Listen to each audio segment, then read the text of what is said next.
महाराष्ट्र लोकांचे मत, लोकांचा विश्वास, आमची बातमी।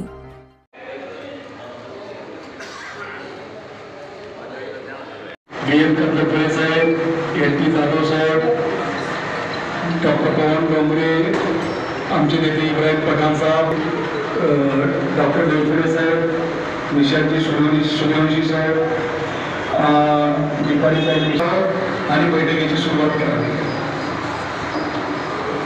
UNESCO कायल्या माता की जय। UNESCO कायल्या माता की जय। UNESCO कायल्या माता की जय। माननीय डॉक्टर सुभाषराव माने साहेब, कंदरपळे साहेब, जाधव साहेब, पवन डोंगरे, UNESCO कायल्या माता की जय। मित्रो, आपल्या सर्वांना ज्ञात असेलच 31 मे 2025 ही अहिल्यादेवी होळकरांची 300वी जयंती आहे, म्हणजे त्रिशताब्दी जन्म महोत्सवी वर्ष आहे। दरवर्षी आपण मिरवणूक काढतो, आपापल्या भागामध्ये कार्यक्रम घेतो, जयंत्या साजऱ्या करतो, पण या त्रिशताब्दी जन्म महोत्सवी वर्षाला एक आगळं वेगळं महत्व आहे। कारण अहिल्यादेवी होळकर सारख्या एका महान मातेची 300वी जयंती आहे, तर ती या शहरामध्ये भव्य दिव्य स्वरूपात अत्यंत उत्साहाच्या वातावरणात न भूतो न भविष्यतो अशा प्रकारची झाली पाहिजे। काय सांगाल? आजच्या अहिल्याबाई होळकर जयंतीनिमित्त आज एक मीटिंग कॉल केली होती, काय सांगाल? 300वी जयंती आहे अहिल्याबाई होळकर यांची। अहिल्याबाई होळकर यांनी भारतामध्ये नव्हे, काठमांडू प्रत्येक ठिकाणी त्यांनी मंदिरं स्थापन केलेली आहे। काठमांडूतला अखंड भारतला आहे कंप्लीट, म्हणजे तुम्ही त्यामध्ये पशुपतीनाथ, केदारनाथ, बद्रीनाथ 30 असे मंदिर आहेत जे अत्यंत प्रचलित आणि खूप जास्त, म्हणजे प्रत्येक हिंदू धर्मातला माणूस ज्याला मोक्ष पाहिजे तो काशी वाराणसीमध्ये जातो। तो काशी विश्वनाथ वाराणसीचा मंदिर देखील अहिल्याबाई होळकरांनी बांधलेला आहे। तर एवढी मोठी समाजकार्य त्यांनी करून ठेवलेलं आहे। मी प्रत्येक व्यक्तींना मनापासून आपल्या सर्वांना मी हे सांगेल की अहिल्याबाई होळकर यांचं काम खूप मोठं आहे। त्यांनी सामाजिक काम इतकं जास्त केलेलं आहे, जर तुम्ही ते वाचलं तर आपल्याला लक्षात येईल की 70 वयापर्यंत त्यांनी फक्त लोकांसाठीच कामं केले। ते इंदोरमध्ये महाराणी होते आणि इंदोरमध्ये महाराणी असताना देखील अखंड भारतामध्ये कुठेही त्यांनी असं स्थान सोडलं नाही त्या स्थानी त्यांनी मंदिर बांधलेलं नाही। 12 ज्योतिर्लिंग त्यांनी बांधलेले आहे। तर मी आपल्या सर्वांना विनंती करेन की 300वी जयंती ही खूप महत्त्वाची आहे। आपण सर्वांनी या जयंतीमध्ये सहभाग घ्यावं, आपण सर्वांनी या जयंतीमध्ये यावं, जेणेकरून सर्वपक्षीय सर्व समाजातल्या लोकांनी या जयंतीमध्ये सहभाग साधावा अशी आपल्या सर्वांना मनापासून मी विनंती करतो। 31 मे ही तारीख आहे, पुण्यश्लोक अहिल्यादेवी होळकर यांची 300 वर्षाची जयंती आहे आणि ती साजरी करत असताना अतिशय आनंद होतो आणि त्यासाठी आपण सर्वांनीच जे यथोयोग्य सहकार्य आहे ते करावं असं एवढं मी सांगितलं। माझं पूर्ण नाव बाबू निवृत्तीराव खंडारे। साहेब, पुण्यश्लोक अहिल्याबाई होळकरांच्या जयंतीनिमित्त आज आपण ही मीटिंग कॉल केली होती, काय सांगाल तेव्हा? पुण्यश्लोक अहिल्यादेवी होळकर यांच्या त्रिशताब्दी जयंती महोत्सव साजरा करण्यासाठी आजची ही सभा आयोजित करण्यात आलेली होती। या सभेसाठी अतिशय जाणकार आणि महत्त्वाची मंडळी या ठिकाणी जमलेली होती। म्हणजे डॉक्टर पवनजी डोंगरे, मिसाळताई, नामदेवराव जाधव, कंदरपळे साहेब, ते इब्राहिमजी पठाण साहेब आणि संयोजक श्री लहूजी शेवाळे यांनी आजच्या सभेचं आयोजन केलेलं होतं। आज या सभेमध्ये या ठिकाणी जमलेले सर्व जे सहभागी नागरिक होते त्यांच्या सूचना घेण्यात आल्या की योग्य प्रकारे आणि चांगली जयंती साजरी करण्यासाठी आपण काय काय केलं पाहिजे। सर्वांनी उत्स्फूर्तपणे सूचना केल्या। ही जयंती 1 जून 2025 रोजी साजरी करायचं ठरलेलं आहे आणि पैठण गेट ते कोकणवाडीचा अहिल्यादेवी चौक इथपर्यंत आपण मिरवणूक काढणार आहोत. त्याच्यामध्ये रथ असतील, घोडे असतील आणि बाकी सर्व महत्त्वाचे म्हणजे एक महत्त्वाची या ठिकाणी आपल्याला सांगायचं आहे की हा उत्सव सर्व पक्षीय, सर्व धर्मीय, सर्व जाती म्हणजे सर्व समावेशक असेल. आणि कारण अहिल्यादेवीने आयुष्यभर जे तत्त्व बाळगून राज्यकारभार केला, सर्व प्रजाजनांना सुखी केलं, त्यामुळे तोच संदेश आज समाजात देण्याची अतिशय काळाची गरज आहे. आज जे अराजक झाल्यासारखं देशामध्ये राज्यामध्ये परिस्थिती आहे, हे अराजक आणि हा द्वेष संपवायचा असेल तर आपण अहिल्यादेवीची जयंती अतिशय उत्साहामध्ये त्यांचा संदेश सगळ्यापर्यंत पोचावा या उद्देशानं आज आम्ही ही सभा आयोजित केली होती चांगली जयंती साजरी करण्यासाठी.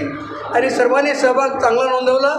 या ठिकाणी उपस्थित सर्व महत्त्वाच्या सन्माननीय व्यक्तींनी आपला सहभाग नोंदवला, अतिशय महत्त्वाच्या सूचना केल्या, त्या त्यांची अंमलबजावणी आम्ही करून हे उत्सव मी संपन्न करत आहोत. साहेब, इंदोर ते चोंडीपर्यंत अहिल्याबाईंच्या स्मरणार्थ एक रॅली काढण्यात आलेली आहे. त्या रॅलीमध्ये सर्व समाजासहित सर्व राजकीय नेते पुढारी सहभागी नोंदवत आहेत. पण महाराष्ट्रामध्ये अहिल्याबाई होळकरांनी ज्या ज्या धार्मिक स्थळांचा आणि नदीकाठी घाट बांधले ते आज मृत अवस्थेत आहे. त्याकडे राज्य सरकारचं असो किंवा समाजाचं असो कोणाचं लक्ष नाही आहे. याकडे आपण कसं बघता? आम्ही सगळे म्हणून तर लक्ष वेधण्याचा प्रयत्न करू जरूर. आज योगायोगानं राम शिंदे साहेब येत आहेत, विधान परिषदेचे सभापती.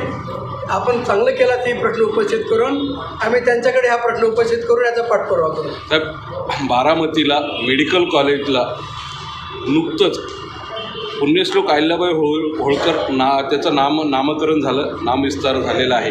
पण अजूनही कागदपत्री मेडिकल कॉलेज एवढंच लिहिलं जातं. त्यासाठी काँग्रेसचे काही पदाधिकारी उपोषणाला बसले तरी सरकार दाद देत नाही आहे. कसं वाटतंय?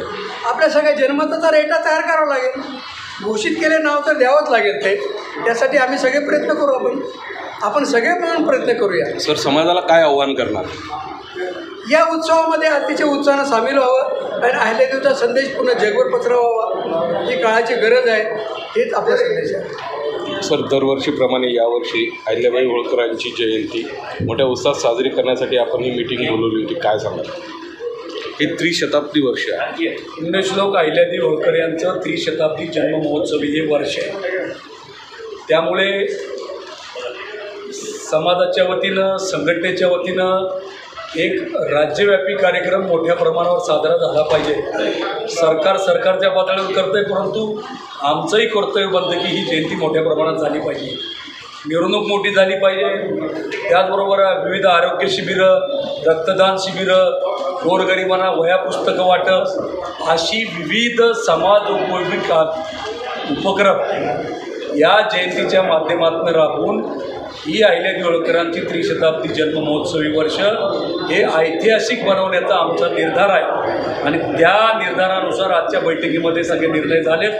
लवकरच पुण्यश्लोक अहिल्यादेवी होळकर सर्वपक्षीय त्रिशताब्दी जन्ममहोत्सव समितीची निवड आम्ही करणार आहोत, ती घोषित करणार आहोत. आणि त्यात सर्व पक्षांच्या नेत्यांना, सर्व पक्षांच्या कार्यकर्त्यांना समाविष्ट करून सर्व जाती धर्मातल्या लोकांना सोबत घेऊन ही जयंती ऐतिहासिक बनवण्याचं आम्ही ठरवले. सर, सर्व जयंत्याप्रमाणेच पुण्यश्लोक अहिल्याबाई होळकरांचं सामाजिक कार्य खूप मोठं आहे. त्यांची पाहिजे त्या पद्धतीने जयंती साजरी होत नाही, काय कारण? मुळामध्ये पुण्यश्लोक अहिल्यादेवी होळकरांचा इतिहास हा सर्वसामान्य जनतेपर्यंत गेलेला नाही आणि याला सर्वस्वी राज्यकर्ते ह्या राज्यातले जबाबदार आहेत. आपणाला इतिहास कधी समजतो? 1ली ते 10वीच्या पुस्तकांमधून आपण बालवयामध्ये, तो विद्यार्थी वयामध्ये आपण तो इतिहास समजून घेतो. आज 1ली ते 10वीचे पुस्तक काढा, अहिल्यादेवींचा इतिहास सांगणारा एक तरी धडा दाखवा. एक 7-8 ओळीचा फक्त एक पॅराग्राफ धडा नाही, त्याच्यामधून इतिहास समजणार आहे. आणि म्हणून या राज्यकर्त्यांनी अहिल्यादेवीचा इतिहास, जे अहिल्यादेवींनी एवढं जनतेसाठी केलंय, संपूर्ण आयुष्य त्यागलंय त्यांनी, जनहिताची सगळी कामं केली. बारवं बांधली, तलाव बांधले, रस्ते बांधले, घाट बांधले, हे सगळं जनतेच्या सेवेसाठी होतं. पण हे लोकांपर्यंत पोहोचलं नसल्यामुळे अहिल्यादेवींची जयंती मोठ्या प्रमाणात साजरी केली जात नाही. माझं राजकीय पक्षांना आव्हान आहे, तुम्हाला जर खरंच अहिल्यादेवींचं प्रेम असेल तर सगळ्या पक्षांनी मोठ्या प्रमाणात अहिल्यादेवींची जयंती साजरी करावी. अन्यथा अहिल्याप्रेमी नागरिक हे विषय लक्षात ठेवतील आणि मग पुढं तुम्हाला जागा दाखवतील हे सांगायला मी विसरणार. सर, अहिल्याबाईंचं कार्य आणि अहिल्याबाईंनी केलेलं काम जनतेपर्यंत पोचावं यासाठी पुन्हा नव्याने जोमाने समाज आणि सामाजिक कार्यकर्ते यांना काम करावं लागेल असं वाटत नाही का? गेल्या 15-20 वर्षामध्ये अहिल्या संदेश यात्रेच्या माध्यमातून अहिल्यादेवींचा इथेच खेड्यापाड्यातल्या नागरिकांपर्यंत पोहोचवण्यासाठी ही रथयात्रा काढून आम्ही तो इतिहास पोहोचवण्याचा प्रयत्न केला. आता 30 शताब्दी जन्म महोत्सवाच्या निमित्तानं सुद्धा संभाजीनगर, जालना आणि लातूर या 3 जिल्ह्यामध्ये रथयात्रेचं आयोजन केलेलं आहे, जनजागृती यात्रेचं. आणि त्या अनुषंगानं आता आम्ही अहिल्यादेवी होळकरांच्या जीवनावरची पुस्तकं मोठ्या प्रमाणावर उपलब्ध करून सर्वसामान्य जनतेला मगाशी इब्राहिम पटेल साहेबांनी सांगितल्याप्रमाणे प्रत्येक चौकामध्ये कार्यक्रम घेऊन अहिल्यादेवीने काय केलं आहे आणि त्यांच्याविषयीची आपुलकी सर्वांमध्ये कशी असते हे सांगण्याचा प्रयत्न आम्ही. सर, अहिल्याबाईंचं काम सर्वात मोठं महाराष्ट्रात जास्त काम झालेलं आहे आणि महाराष्ट्रातच इतिहासात त्यांची पाहिजे तशी नोंद नाही, यासाठी सरकारकडे आपण काही पाठपुरावा करणार? अहिल्यादेवींचं काम महाराष्ट्रापुरतं नाही, महाराष्ट्रात जास्त आहे. नाही आहे, पूर्ण हिंदुस्थानभर ते काम आहे. महाराष्ट्रामध्ये त्यांनी जन्म घेतलेला आहे आणि म्हणून अहिल्यादेवी होळकरांच्या जन्मभूमीचा विकास व्हावा. गेले अनेक वर्षापासून आम्ही सरकारकडे प्रयत्न करत होतो.